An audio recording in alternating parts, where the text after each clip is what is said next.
Welcome to the Remarkable Retail Podcast, Season 3, Episode 3. I'm Michael LeBlanc. And I'm Steve Dennis. Well, in this episode, we've got a great feature guest, Drew Green, CEO of menswear retailer INDOCHINO. And as you'll hear, I've known Drew for about 20 years, various roles. It was super great to catch up with him and explore their retail strategy today and moving forward. Steve, you actually, when we put together a list of folks we wanted to interview way back, Drew and INDOCHINO were already on that list, right? Yeah, I think INDOCHINO is a really fascinating brand. You know, certainly one of these so-called digitally native vertical brands that have come on the scene and gotten into physical retail, really more in a showroom format. But, you know, controlling manufacturing and doing more custom menswear is a pretty interesting space, much more affordable price points. And as we'll talk about, doing some interesting new partnerships. Well, what I thought is always think is interesting about INDOCHINO is yes, they do this kind of make to build kind of democratization of men's fashion, but also that they had showroom. You know, they started as a pureplay.com, but then when Drew took over, he said, "Listen, we're never going to grow the way we need to grow," and opened up. Hey, guess what? Stores. And now the stores are a bit different. They're more showrooms where you go in and you get fitted, which is another big advantage, right? Because in the before time, and in this context, I mean before they had stores. Listen, it's tough to measure yourself, right? And they were having a heck of a time not making the suits, but having the suits fit better. So they solved for that. And then they, you know, not only did they open up a few stores, but they opened up dozens and dozens, and in very prestigious malls. I thought both contexts are really, really interesting. Before we jump in, I wanted to remind everyone that we have a YouTube channel. So check us out, Remarkable Retail, on YouTube. And not all of our interviews are there, but a lot of our discussion and pre-discussion. And what we're about to jump into now, which is what's caught your eye, caught your interest in the past couple of weeks in terms of retail news. And then we'll get to our interview with Drew. A few things, a couple that are part of what I've started to somewhat cheekily, if that's a word, referred to as the big moderation. We made it. Hashtag great moderation. I love that. Is the big decline in grocery. As I'm sure most people will know, grocery really grew disproportionately during the peak of the COVID times, you know, mainly in substitution from eating out. So, but we've actually seen a decline in online grocery pretty significantly. Now, some of that is probably the shift back to eating out, but certainly it seems like mostly customers are getting much more comfortable going to the store.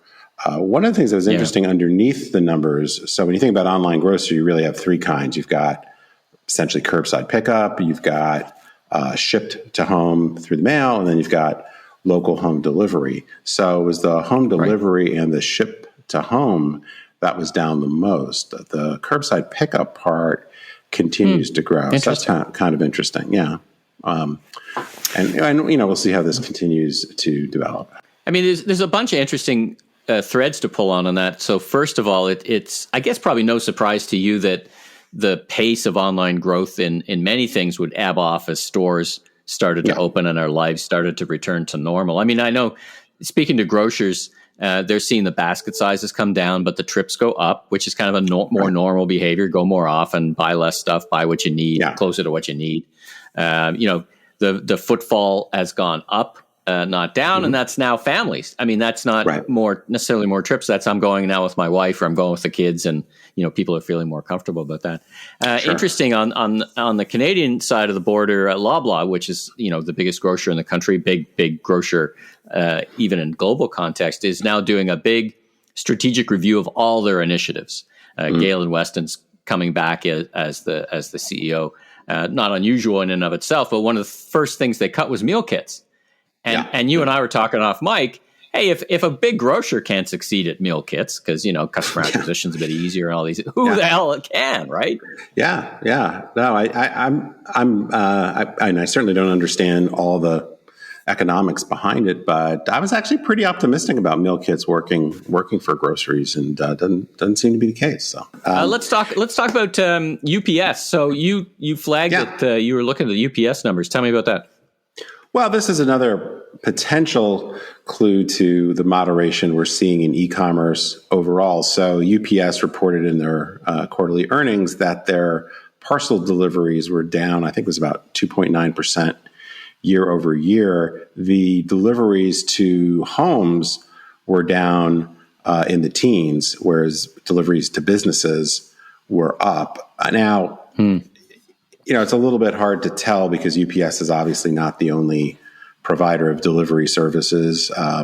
So there may be a little bit of a mix issue. They did cut back on some of their smaller business customers because of the capacity issues they had and were favoring bigger customers. So it's a little bit hard to say this directly correlates to what's going on with e-commerce overall. But I think when we take this together with some of the data we've seen on e-commerce growth starting to moderate, kind of paints that picture where a little bit of a regression to the mean, I suppose. I like your point about the mix, because knowing what I know about packaging companies, and you and I live in retail world, but there are other worlds, if you can imagine, outside retail world. Medical supplies to the home are going up geometrically. Business to business transfers. So I think, again, your point about the mix issue is really germane, because I think, I read that UPS had kind of dropped thousands of small clients, not a few. And it was less about capacity and more about profitability in the mix. In other words, we'll make more money delivering home-based medical supplies than delivering and trying to get it to the doorstep for other retailers. And I think we're seeing that across the board. So as you say, it's not a simple linear equation. This drops meaning this, but I think, as you said, the great moderation means maybe they're thinking, hey, okay, if this isn't going to keep growing the way we thought, let's not build that other hub. Let's just shift the mix, right, of who and what we shift. I think if we want to tie the online grocery story with this, I mean, I think there's a lot of recalibration that's going on the part of all retailers as they see certain parts of their business come back more strongly, others that perhaps were distorted or maybe very COVID specific starting to drop off. So some of this, I think, is a natural evolution. But obviously, a lot of factors are still in play. So it's not a small world after all. Disney, skedaddles out of Canada. Now, this is not new news, I don't think, to the industry. They announced they were getting out of stores. You and I spoke on it back in season 2, and it's a bit of a head scratcher for both of us. So what are your thoughts? I mean, it's just kind of the final. Okay, let's close it all up. I predict 18 months from today, they'll announce a big flagship strategy where they get back into retail. Never say never on any of this stuff. What do you think? Yeah, I feel this is like kind of wiping the slate clean and preparing for a reload. I mean, it's just hard for me to imagine that a company like Disney doesn't have some sort of significant, and not 1,000 stores, but material flagship and premium mall or some kind of strategy that can work. So I think it's a do-over reset button, but I suspect we'll see some activity on this in the not too distant future. Yeah, but when you got in there looking through your kids' eyes, they were excited, right? It's Disney stuff, the stuff they were watching. Like there's opportunity out the we got so many media properties, so many characters. It's a constant stream of content, and trying to marry that together just seems like an obvious thing to do. So I suspect they'll be back. And then we've got another story of potential withdrawal of stores, not closing them all down, is Tesla. There's a report that Tesla is going to be pulling their stores from the malls they're in. Tesla's kind of their whole retail strategy has been interesting to me, because you might remember probably a couple of years ago, they actually announced, or it may have been just Elon Musk blurting out on Twitter or something, that they were going to close all their retail locations. I remember. That seemed very bizarre to me. Obviously, Tesla's got a very different showroom strategy than your typical auto retailer, but it still seemed like you needed a place to go see the car and maybe talk to a salesperson. At least some people would want to do that. So they quickly reversed course on that and looked like they were holding pretty steady for a while here. But now it looks like they're thinking about getting out of some of these high dollar places and perhaps doing something that is not only lower cost, but maybe a little bit different in terms of maybe combining with service or some other things. So the story is not that clear exactly about what's next, but not good news for some of these malls, because Tesla is certainly a high-profile tenant. I don't know if they draw a ton of traffic, but they certainly have a certain panache. I could say it that way. Yeah, I suspect some of it with Tesla is that when they first built these stores, I think they were, much more advertising, establishing the brand. Yeah. Customers didn't really know. They introduced quite a few models over the last 5-6 years. And so maybe they felt like they needed that mall traffic to kind of validate the brand as well as really expose the brand. But now they've got so much awareness and interest, and particularly in a time where this won't last forever, but cars are in short supply. Maybe they figure, okay, we can be in a cheaper place, do some different things, and customers are going to come to us. And but we'll see. We'll see ultimately how quickly they go. And but not good news for mall owners if this is largely true. Yeah. All right. Well, listen. Let's pivot from here and get to our great interview with Drew Green, CEO of INDOCHINO, and let's kick that off now. Drew, welcome to Remarkable Retail Podcast. How are you doing, my friend? It's so good to be here. Thanks for having me. Really appreciate it. Well, it's a real treat. And Steve is here with us as well. And Steve, on our list, you and I, Drew's been on our list for quite a while, actually. So I'm so excited that we've been able to land him. Drew, you and I have been on a stage. We've known each other like 20 plus years, I think. And we've been on a stage together, and you've been on my other podcast. But for all the listeners who may not know of you and may not know enough about you and may not know about INDOCHINO, tell us about yourself first and then your role at INDOCHINO, and let's start there. Yeah, absolutely. 20 years. That sounds amazing, right? Glad that we met when we were 10. And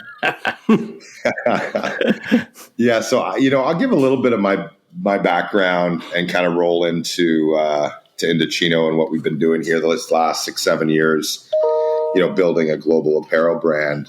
My background, I've been an entrepreneur pretty much my entire career. I started my first business in university, sold that at the end of getting my degree, and, traveled overseas, played basketball in Australia and lived in Asia for a couple years. And when I got back, I just, I really was fascinated with technology, fascinated with retail. And so, our first technology company we built and sold to DoubleClick. With that, I moved to New York and was head of retail at DoubleClick for many years. And of course, DoubleClick sold to Google, and that was a great experience.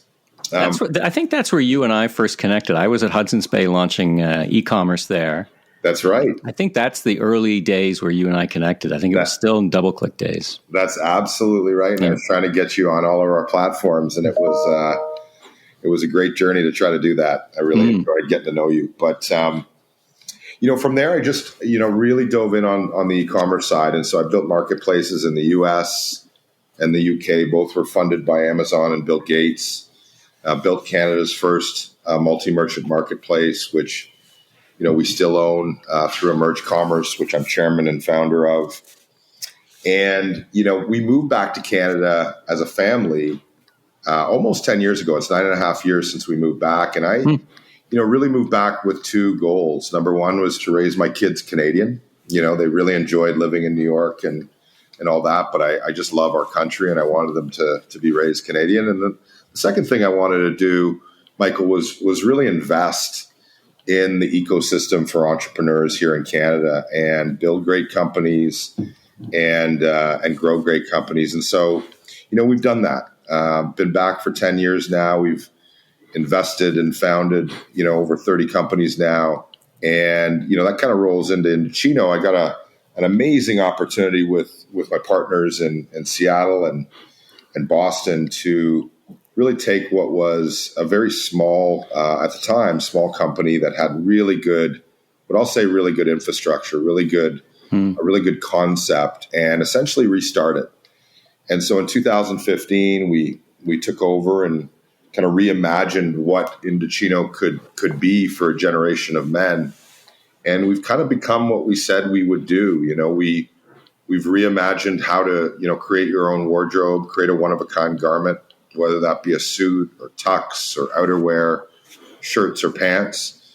Build it yourself and have it delivered to you in under 2 weeks. And, back in 2015, I'm sure you remember, Michael and Steve, the retail apocalypse, and this is pre-COVID, Right. was the talk of the town, right? Everybody's like, hey, you have to focus on online and you have to go online only. And I had been doing that for, 15 years at that point. And I kind of took a different approach. I thought that, when you look at the consumer, they still spend 90% of their dollar is spent in store at the time. In Canada, more than 90%. And so if you're going to become a global brand, if you're going to build a really great company, you have to have an omni-channel strategy, and it has to be interwoven. And so we set out on that journey. And, over the last 6 years, we've launched 79 showrooms. We partnered with amazing investors and board members and partners in Japan and China. We recently announced our partnership with Nordstrom, which, is one of the proudest deals that I've ever done. I love the organization that they are, and it's been really, really fun to work with them even through COVID. And we've really set the business up, for great success. We're a 9-figure revenue company and have been for 3 or 4 years now. So we're a pretty big company here in Canada.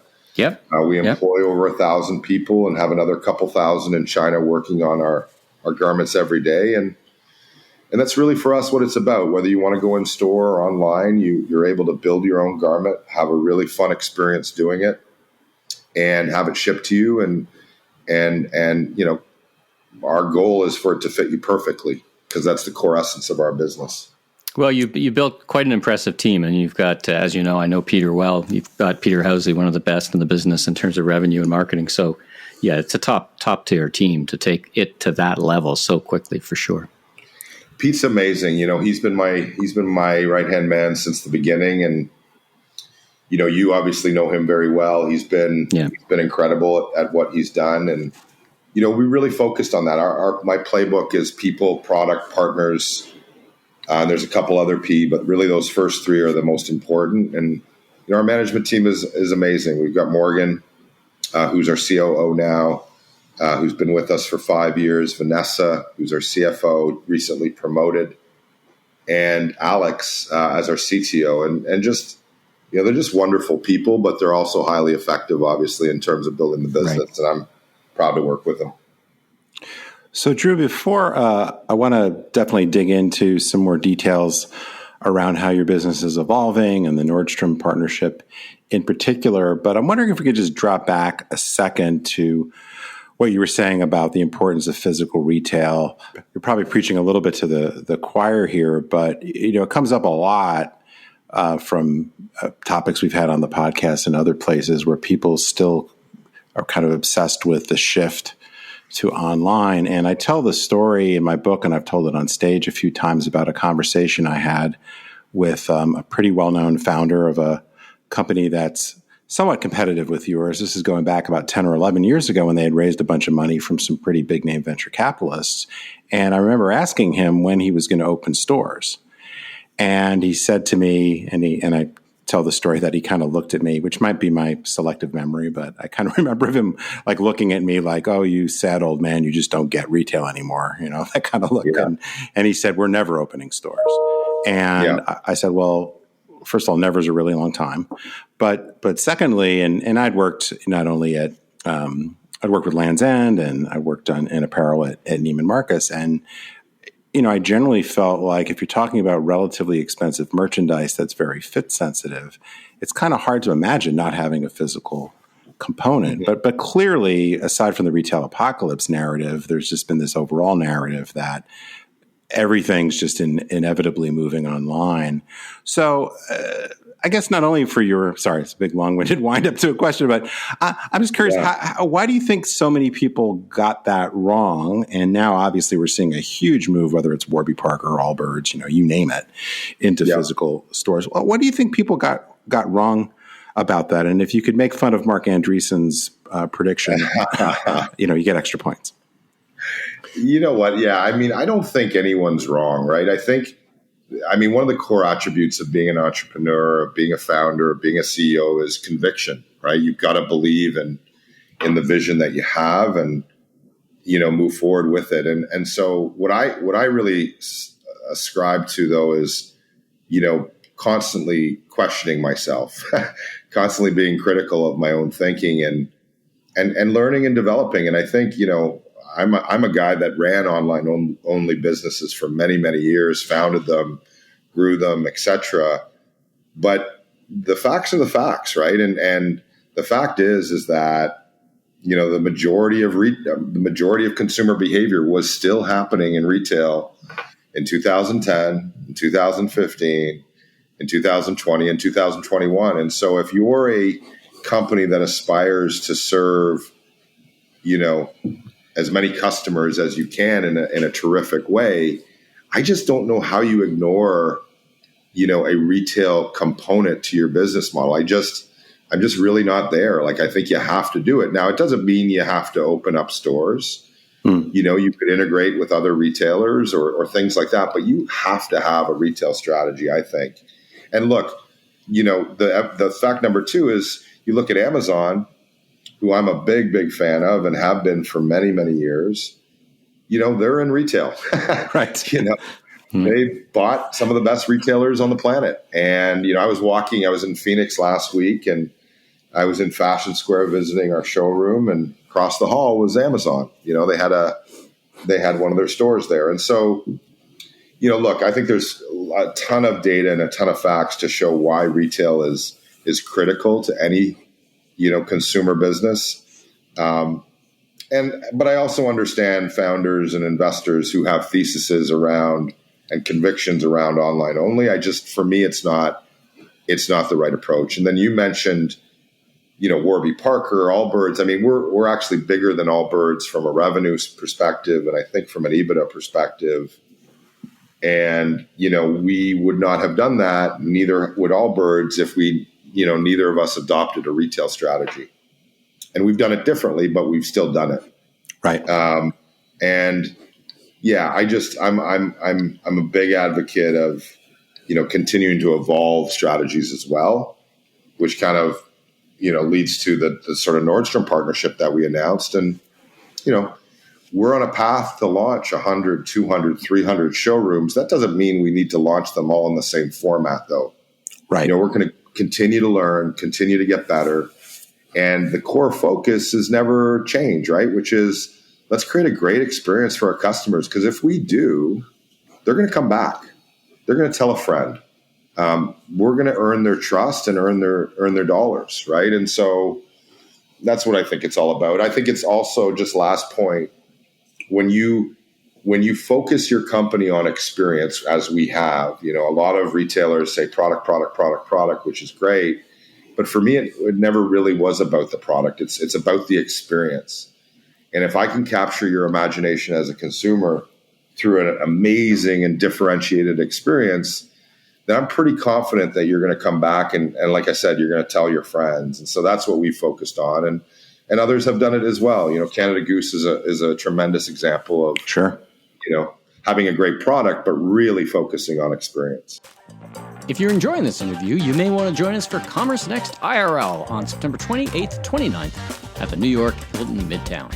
Some of the speakers you'll be seeing including Noam Karansky, Chief Digital Officer at Tapestry, Ekta Chopra, Chief Digital Officer at Alf Beauty, Matt Gehring, GM of e-commerce at Everlane, Alex Waldman, co-founder and creative director at Universal Standard, Jennifer Patrick, Global Branding and Packaging Director at Patagonia, and many more. Commerce Next IRL will cover themes such as the resurgence of brick-and-mortar retail and its impact on e-commerce, and how to prepare for a cookieless future. We can't wait to get the Commerce Next community together in person, and hope you'll join us. Learn more and register now at commercenext.com. But how do you think about the balance between your own stores and wholesale partnerships? We've talked about Nike a few times, which is obviously a huge company with lots of pieces, so they're perhaps not the best comparison. But as you think about expansion, you think about controlling the brand or managing the brand experience, you think about profitability.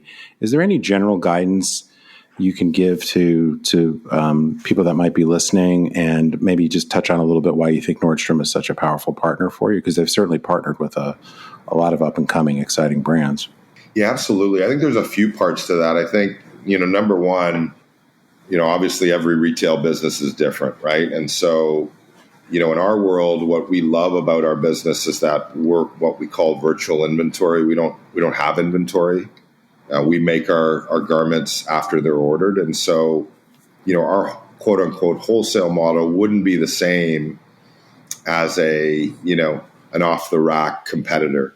Right. So we've never really had to contemplate the wholesale model because it's not really something we could do. Definitely could give advice on how to approach it for, off the rack or ready to wear type brands or even other categories. But for us, it's just not applicable. I look at partnerships, again, to me, it's second to people in terms of building a business. And, we partnered extensively on the supply side of our business. So, Dayang Group and their factories in China, them investing $30 million US back in 2016, catapulted our business and allowed us to scale. And, we've really, really dug in to see how we can partner on the demand side. And Nordstrom, frankly, I look at Nordstrom as kind of like iconic, right? Like they are the definition of innovation to me. Like, for over 100 years, they've constantly evolved their business to meet the needs of their customers, and that's their focus. And so when the opportunity came up, and we've been talking about this partnership, frankly, for a long time, 3-4 years, we saw mutual benefit. And I think, when you're a CEO, when you're an owner, when you're a founder, when you're an executive at a retailer, you have to look for partnerships that have multiple wins. I call it win 3. And with Nordstrom, it's a win for them because we get to bring in, a new type of customer for them. Someone that's going to buy a $400, $450 US suit versus maybe $1,000 or $1,500 suit. And so we bring in, a new customer for them, a millennial customer. For us, the economics of the partnership really work out, and we're able to introduce our brand to their customers. So that's a win for us. And then ultimately, there's a win for our customers combined because we've got more locations for customers to choose online versus retail, right? Mm-hmm. I mean, the fact of the matter is not everybody wants to order apparel online. They just don't, right? Or not do it all the time. And so the more that you can provide them optionality wherever it is they live or work, I think, the more success you're going to have. I don't know if that answers your question, but that's some of my thoughts. No, it does. And I think Nordstrom's been one of my favorite brands for a long time, which is the Neiman Marcus guys. Maybe a little bit hard to admit, but I agree with you. I think they've been incredibly innovative for quite a long time. I think they saw the blurring of the lines between digital and physical many years before probably 99% of retailers. I think they get a little bit of a bad rap because they are, it's a fairly mature business for them, at least with their core model. But the amount of things they've done on the technology front and on the format front and these partnerships, I think is pretty amazing. So I think you couldn't have picked a better partner. Not that you need my endorsement on that, but I think it's very exciting.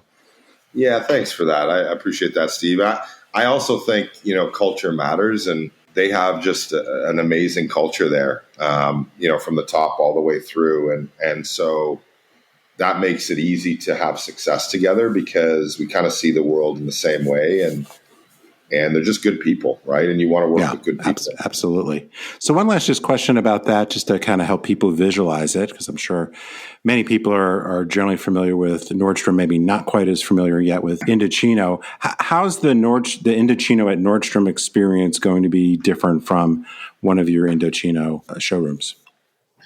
Yeah, it's a good question. I mean, we spent a lot of time thinking that very question through, and to be candid, not a lot, right? We want, our experience is award winning, and we, I think, have one of the highest repeat and loyalty rates, across any category in apparel. And so what we wanted to bring into Nordstrom was, really what we've had so much success in these past 6 years with our showroom format. I would say the biggest difference is, number one, the footprint is smaller. So, in Vancouver, we've got 8 fitting rooms within the showroom, 4,000 square feet. And most of our showrooms range from, 2,300 to 2,500 square feet. The footprint we have within Nordstrom is smaller. It's 400, 600, 800 square feet, depending on the location. I think that the other difference is just in terms of fabric selections and things like that, we've really kind of tailored it to what we feel the customer at Nordstrom would want the most, as well as our existing customer. But, we certainly haven't loaded the showroom with as many fabrics, the Nordstrom showroom with as many fabrics as we have, our standard showroom. And you'll be peacefully coexisting in some shopping malls, I imagine, as well, right? You've got quite a large number. You've got quite a presence in shopping malls, and some of them are where there's Nordstrom. So you can kind of think about how you peacefully coexist. It's not unusual, by the way, for that to be the case. But are you thinking that as in here's a tailored assortment specific for the Nordstrom customer, or you could go to the showroom in the rest of the mall? Those two things are separate but connected, yeah? Yeah, I mean, initially, Michael, what we've done is really focus on, expansion. So new locations, in new areas, new geographies that we don't currently have showrooms. Right. We've got the opportunity. I mean, we're at 21 locations now with Nordstrom. I could see this partnership growing to 60, 80, even 100. The numbers are just incredible here in the early days, 2 to 3x what we forecasted with them. And so the demand is there. So I think we're going to have, some decisions to make to your question on, for example, I'll take Fashion Square because I was there last week in Phoenix. We've got a beautiful showroom there, and then Nordstrom's, kind of half a kilometer away within the same center. We're not in that Nordstrom, but I think we could be, right? And right. It's not unusual, right? I mean, you've got you got a Canada Goose store in Yorkdale and Toronto, and you've got Canada Goose available at Harry Rosen and other retailers there, so they can peacefully coexist. But it feels like it's got to be a thoughtful strategy that you approach that, so you don't just cannibalize 1 + 1 = 3, as you would say. The triple. Are you still? Let's talk about shopping malls for 1 second. Are you still sanguine about shopping malls and their future? I mean, a lot of your real estate is in. Not all, but a lot of your real estate purposely went from high street into shopping districts or shopping malls. Are you still, as you think forward in expansion after this great acceleration, whatever the hell just happened after the last 18 months, has it changed any of your perspectives about how you go to market and where you might go to market? I think we're always thinking about it, Michael. Like I don't know if the answer 2, 3, 4 years is out. I think we've had a lot of success, first going high street, then really partnering with landlords across North America. Like I said, we're at 79 showrooms now.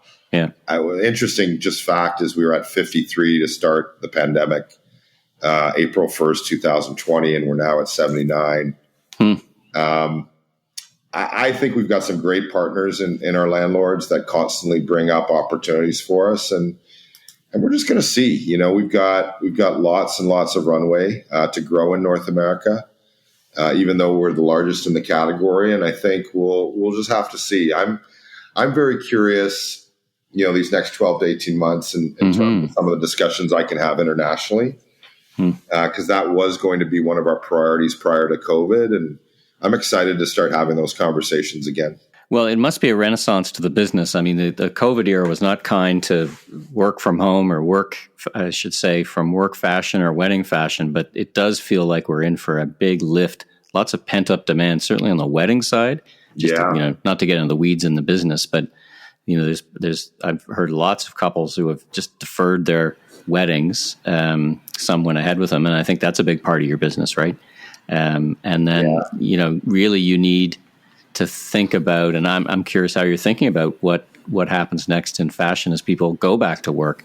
Does it impact your assortment, or you think it could be the roaring 20s and we could be wearing zoot suits, custom-made zoot suits in the future? Big shoulders, Drew, those big wide shoulders with the big brim hats. Is that part of the assortment? Are you planning on that? Tell me about that. I've got lots of those hats in my closet. I love them. But, You know what? I'm so excited. I think that, I mean, first of all, we've had an incredible June and July, just record numbers. The wedding business, we're sold out in our showrooms most days and especially on weekends. And so there's obviously a lot of pent up demand on the wedding side. I actually think that pent up demand is going to last a couple years on the wedding side. Yeah, I agree. And to your point, look, man, like I've been wearing a t-shirt and jeans at home. I'm ready to dress up. Yeah. And I need to refresh my wardrobe, and I'm going to New York in a few weeks, and I need, so I think there's a lot of pent up demand on sort of freshening up, the man's wardrobe. I do think, I know it's a little funny to say it, but I do think we're in for a bit of a roaring 20s 2.0. People want to live and people want to experience their life and just get out there and I think they're going to want to dress up to do it. And so, and we're not just a suit company. I mean, we sell hundreds of thousands of units of shirting and tanning and outerwear, but definitely people are going to want to dress up. And I think, as I've always thought, clothing is just that much better when it fits. And so we're pretty well positioned, I think, as we get through the 20s here. Well, and some of us have been experiencing things not fitting quite as well during COVID. I'm not sure. A little bit too loose for you there? Well, no. Some of my clothing seems to have shrunk. I'm really not sure what that's about. But fortunately, I have a couple of INDOCHINO showrooms not too far from where I live in Dallas. So there you go. I have a way of solving that problem. So thanks for doing that, Drew. Amazing. Yeah. I think the heat waves that we've had have just shrunk the clothing in the closet. There you go. It's blame climate change. Our guest is Drew Green. Drew, you've done such a phenomenal job building up INDOCHINO. It's great to hear your voice. I usually at this point I'd say what's next. I think this whole conversation has been about what's next. Congratulations on the deal with Nordstrom. Certainly, it sounds like it's off to a great start, and wish you continued success on that. And really, thanks for joining us on Remarkable Retail Podcast. A real treat, as I said, to hear your voice. Look forward to seeing you in person and getting myself into. I think I'm having the same issue that Steve is. It seems like a North American. It's all that barbecue, Michael. You got to pull back. Thanks for joining us. Thanks so much for being there, and look forward to catching up in person real soon. Yeah, I just really appreciate you guys having me on, and really proud of you for the platform you're providing, retailers to talk about what they're doing. So you guys should be super proud. And again, thank you very much. You take care. Oh, thank you. Appreciate that. All right. Well, that was a great episode, a great interview with Drew Green. And if you like what you heard, please follow us on Apple, Spotify, Amazon Music, or your favorite podcast platform so you can catch up with us on all our interviews and insights. New episodes will show up every week, particularly if you're subscribed. And be sure and check out our new YouTube channel, Remarkable Retail. And I'm Steve Dennis. The expanded and completely revised second edition of my best-selling book, Remarkable Retail, How to Win and Keep Customers in the Age of Disruption, is available just about everywhere books are sold, including Amazon, Indigo, and bookshop.org. And I'm Michael LeBlanc, producer and host of the Voice of Retail podcast and a bunch of other stuff. And you can learn about me on LinkedIn or meleblanc.co. Steve, have a great week and be safe.